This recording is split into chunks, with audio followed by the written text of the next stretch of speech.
In this video, let's talk about the 5 different types of personalities that really great athletes have.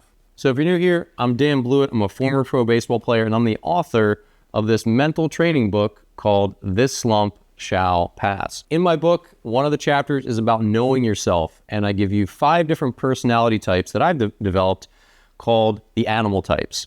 So there's the owl, there's the fox, there's the wolf, there's the lion, and there is the Wolverine. Those are the 5, and let's talk through these because I think it's really, really important to understand who you are when you're trying to figure out what's my best mindset before a game or in a game, how I feel mentally when I'm at my best, and what are the things that float through my head and what's going on when I'm at my worst.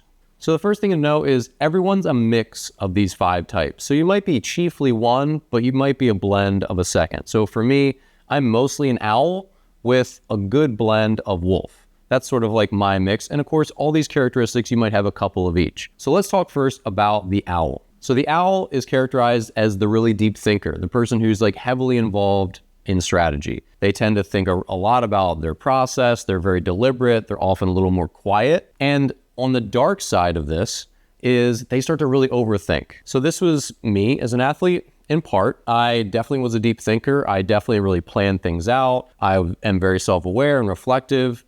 And those are all like very positive traits that I used as a pitcher. But when I started overthinking too much, that's when I started, I'd have like paralysis by analysis, essentially. I get too much in my head rather than just reacting and being an athlete and going out and competing. So owls can get too deep in their head when they're at their worst, but when they're at their best, they're really smart players. And they're really good with the strategy, and they can really optimize their physical ability because of how intelligent they are and their sports IQ. So the second animal we'll discuss is the lion. And the lion is sort of like the courageous leader of the clubhouse. They often have like a really big swagger. People will be drawn to them, to follow them. This is the player who will often pick the team up, so to speak, and put them on their back when we really need a rally. And often the lion has like a quiet confidence that just rubs off on everyone. But the lion on the dark side, they can get overconfident and not take advice from people, not take advice well or criticism well from others, and they can feel like they can always do everything themselves.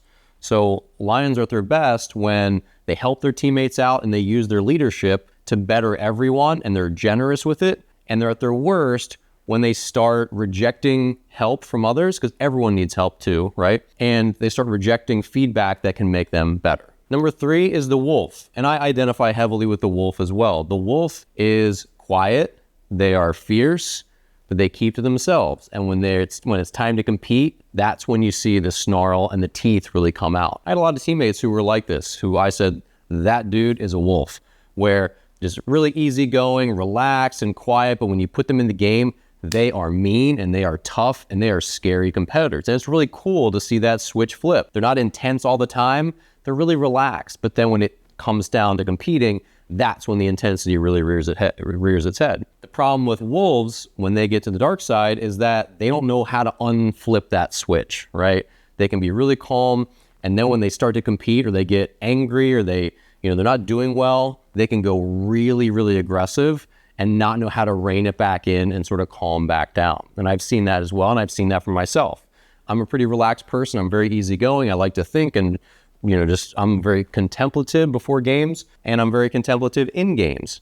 But I'm a really aggressive competitor when I get out there. Even though you might not see it from my face, I'm not a super high energy person. But when those teeth come out, and I'm not doing well or something doesn't go my way, I can get really, really aggressive and angry, where I have to, and it can become a struggle to calm myself back down and get back to that sort of middle ground. So wolves are great to have on your team. They just need to know how to get themselves back into that state of mind where they're towing the line on the good side.